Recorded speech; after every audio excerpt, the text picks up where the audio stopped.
Hello and welcome to the Rogers Brief for November 9th, 2024.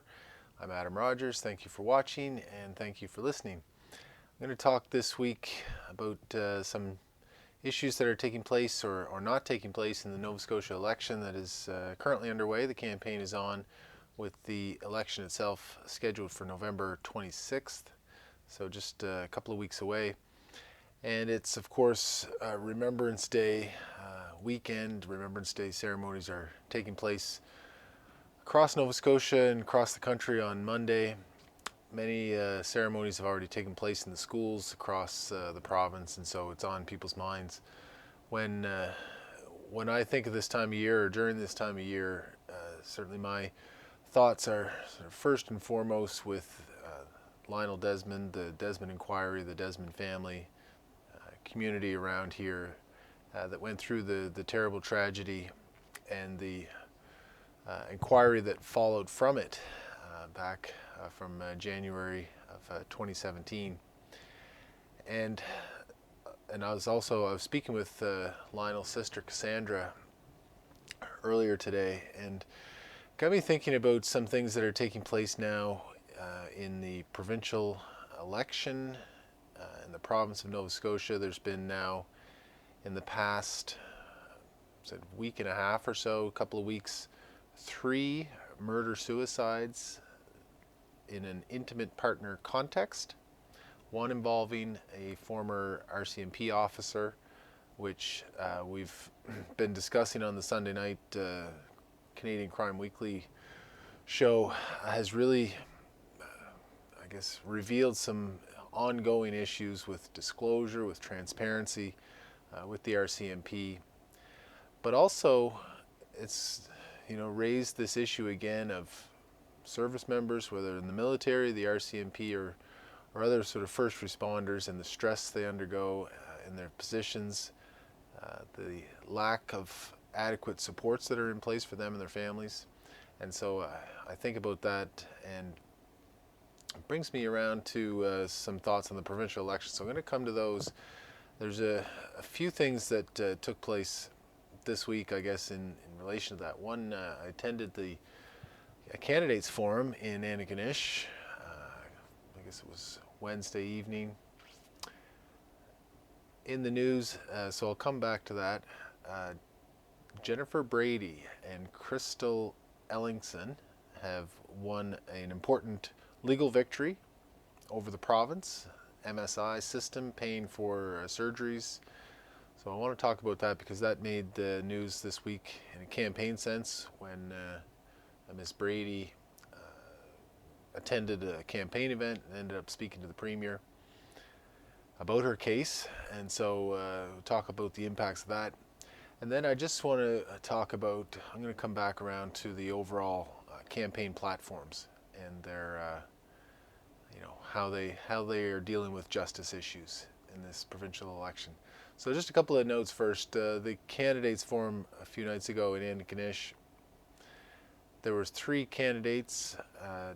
Michelle Thompson, the health minister incumbent, Sheila Sears for the Liberals, 3 decades of nursing experience, and John David McIsaac, marine engineer, mariner, and an instructor at NSCC at the Strait Campus in Port Hawkesbury. John really brought some energy to the event.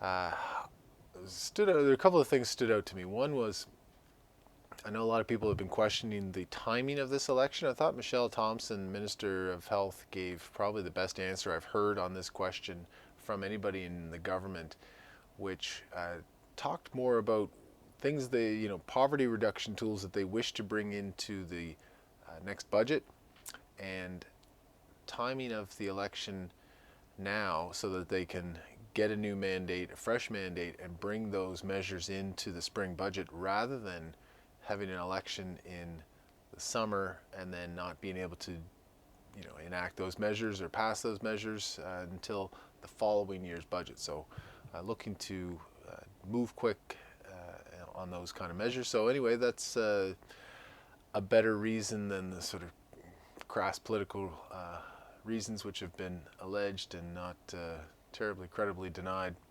otherwise. So that was good. The other thing that was notable, and just a word to anybody doing public speaking or certainly debating, political debating, Sheila Sears, the Liberal candidate, did something I don't think I've ever seen before, and was really off-putting, which was, first of all, she was reading her answers at all times. She didn't look up at the audience at all, reading her answers, had a microphone, and so as she would read part of her answer, she would have to move the microphone so that she could see the rest of what was on the paper in front of her.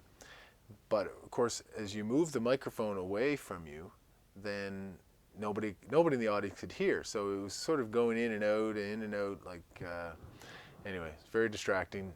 So she may have said something very interesting during those times and nobody would have known. So that was that debate. I thought Michelle Thompson really was head and shoulders above the others, and I expect will be re-elected, as will the government. So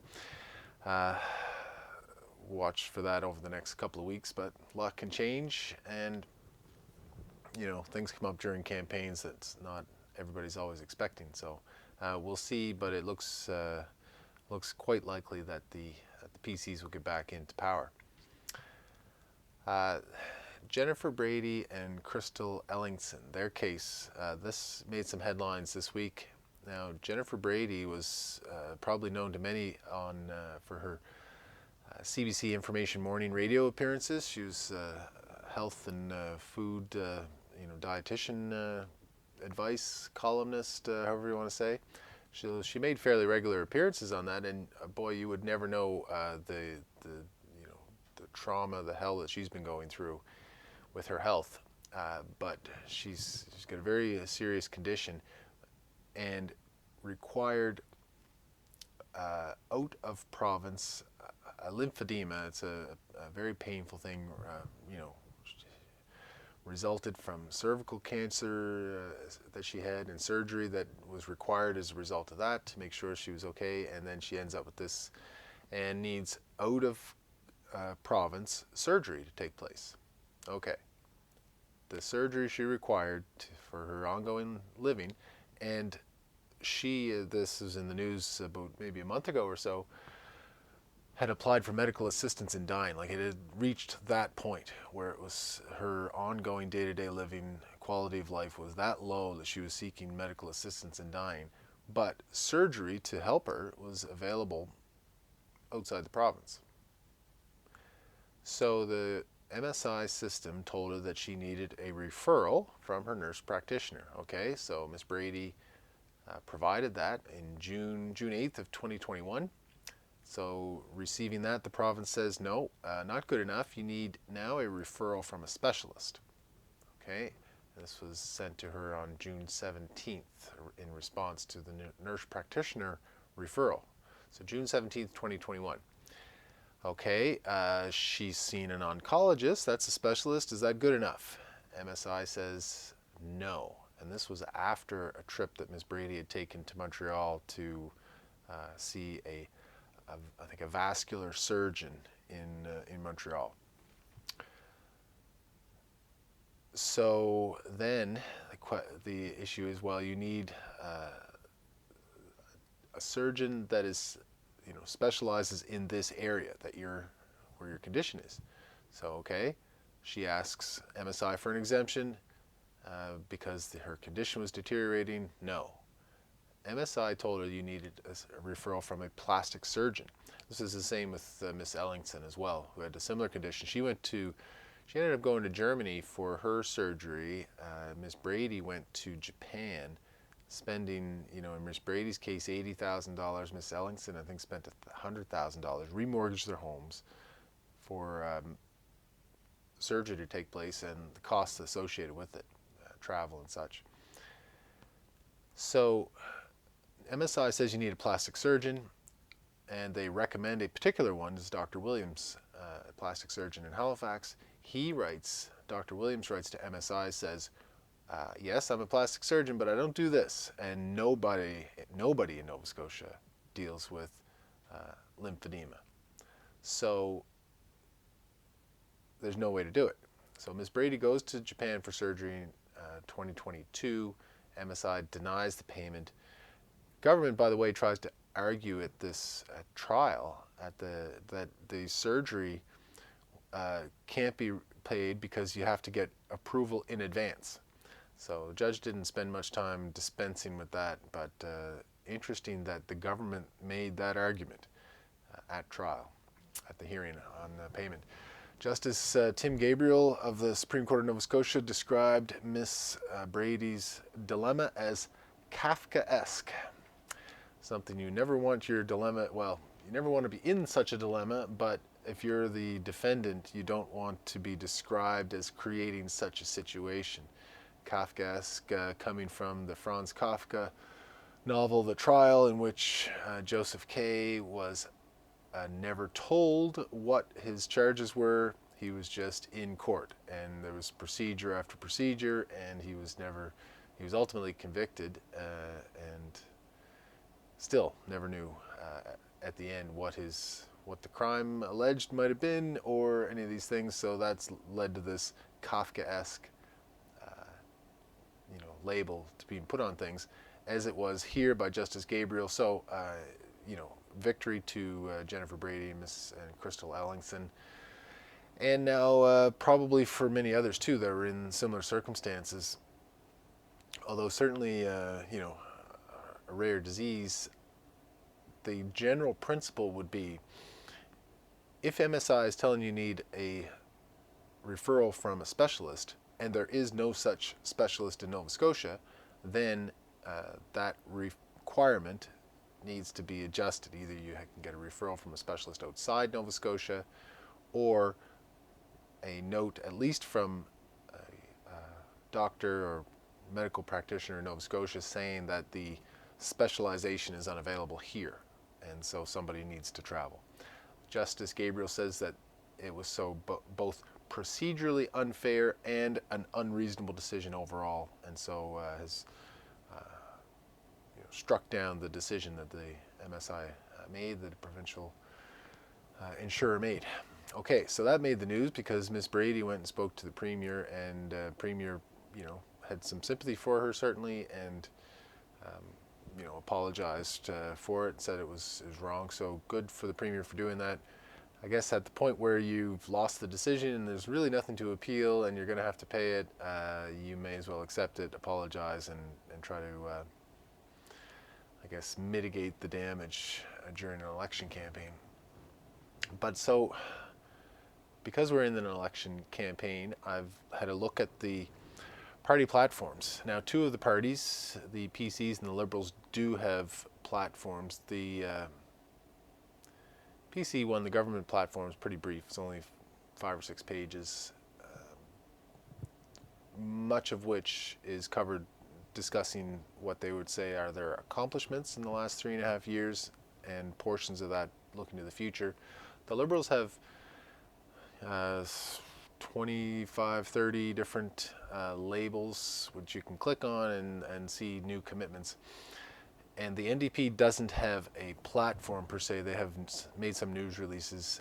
I've not seen whether they've said they're going to release an entire platform. Seems like they should at this point, but they haven't announced that they're going to, from what I've seen. None of the parties have mentioned the Desmond inquiry in their platforms or in their news releases. None of them have dealt in depth in any way. The only one that mentioned intimate partner violence and any changes, or the Mass Casualty Commission, was the Liberals, and they mentioned it very briefly, only to say that the $4 million going to women's resources centers, which the federal government was paying and announced they would stop paying, the provincial government, if the Liberals were to be elected, which is not going to happen, but if they were, they would reinstate the $4 million or pay for it through provincial government money. So really nothing on any of the platforms on the Desmond Inquiry report, which is here, very thick document, released January 31st, 2024 by Judge Paul Scoville. not a mention at all of the recommendations in there, cooperating with the federal government to enact the recommendations, or dealing in any way with intimate partner violence. You look at these three, one in Cole Harbour, one in Enfield involving the RCMP, a retired RCMP officer, and I think one down in Yarmouth as well. You can't say that any of these in particular would be prevented, but when something is labeled as an epidemic and everybody kind of accepts that language, and then nothing really seems to change. I'm involved in in the criminal courts, and there's really nothing different about how these cases have been treated since the Mass Casualty Commission report or the Desmond Inquiry report, and it's a little anyway, disappointing. I'm not sure. There's lots of different words a person could use as to why those changes haven't been made, even though many people put, with lots of expertise, put lots of work into making sure that these recommendations were made, and they were made in comprehensive and meaningful way. So we'll see. But that's where we are now, and so I think about that as I reflect on the upcoming, commemorations of Remembrance Day, and thinking about Lionel Desmond and the legacy that that he left through the inquiry, that the family has left, but now is, it hasn't really stayed in the public. In the public sphere is the way it should be. So we'll watch for that. There's still, like I say, a couple of weeks left and more announcements to be made by each of the parties in the upcoming campaign, but that seems to be where things stand at the moment. So we'll keep an eye on those kinds of justice issues. Now, that's all I wanted to talk about this week in the Rogers Brief. There'll be some interesting cases that we'll be talking about tomorrow night. If you're looking for something to watch, 9:15 on YouTube, look up Canadian Crime Weekly, number one podcast by the Coast Magazine, Halifax. So good quality discussion, and getting lots of articles sent to me by Paul and Jordan, and vice versa. I'm sending them some stuff too. So lots of good topics to discuss then. So until then, hope everybody enjoys the weekend here in Nova Scotia, even though it's cold and rainy and kind of miserable. Maybe appropriate for Remembrance Day weekend conditions. But anyway, until next time, thanks for watching, thanks for listening, and we'll see you next time.